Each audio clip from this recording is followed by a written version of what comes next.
මතක තියාගන්න. ළඟ ඉන්න කෙනාට වරදී කාටද? බණ කියන්න වෙලාවක් නැද? විනාඩි 50ක් ඉවර වෙලා තියෙන්නේ හොඳ. ඔය බිරිඳට වරදින්න පුළුවන්. දරුවන්ට වරදින්න පුළුවන්. ස්වාමියාට වරදින්න පුළුවන්. අම්මට තාත්තට වරදින්න පුළුවන්. ඒ වැරදි කොච්චරද කියනවනම් අම්මා තාත්තා රැවටිලා ඔය අපි හිතමුකෝ ඉඩකඩම් කාට හරි ලිව්වා කියලා. ලිව්වට පස්සේ සලකන්නේ නැහැ. වැරදුනානේ. අපි මොකද කරන්න ඕනේ? ආරුන්ටනේ දුන්නේ උන්ලවම කරගනින් කියලා හරියනවා. මිනිස්සුන්ට වැරදුනහම පිට වෙන්න. දරුවන්ට වරදි වැරදුනහම පිට වෙන්න. ස්වාමියාට වරදි වැරදුනහම පිට වෙන්න. බිරිඳට වරදි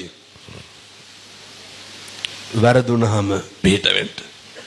මම මෙහෙම දේශනා කරන්න හේතුවක් තියෙනවා. මේ ලෝකේ වරදින්නේ නැත්තේ කාටද?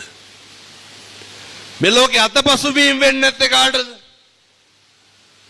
මේ ලෝකේ බැරි වෙන්නේ නැත්තේ කාටද? මේ ලෝකේ රැවටෙන්නේ නැත්තේ කවුද?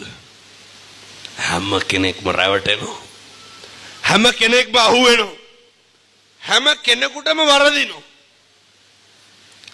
මිනිස්සු අපහසුතාවයට පත් වෙන්නේ වැරදුනහම, රැවටුනහම, මිනිස්සුන්ට ප්‍රශ්න වුණාම.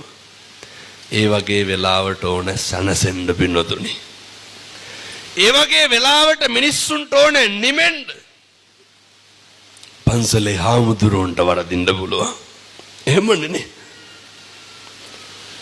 අපේ ප්‍රියතමයන්ට වරදින්න පුළුවන්. අනේකට කොච්චර වැරදුනත් කමක් නැහැ. එක දෙයක් විතරක් පරිස්සම් කරගන්න. අපේ තියෙන සත්පුරුෂකම තියාගන්න. අපේ තියෙන කල්යාණ මිත්‍රත්වයේ තියාගන්න. ඔයත් ඔය පුරුදු කරන නඩත්තු කරන ඔය බෝධිසත්ව ගුණයන් ටික ඉතුරු කරගන්න.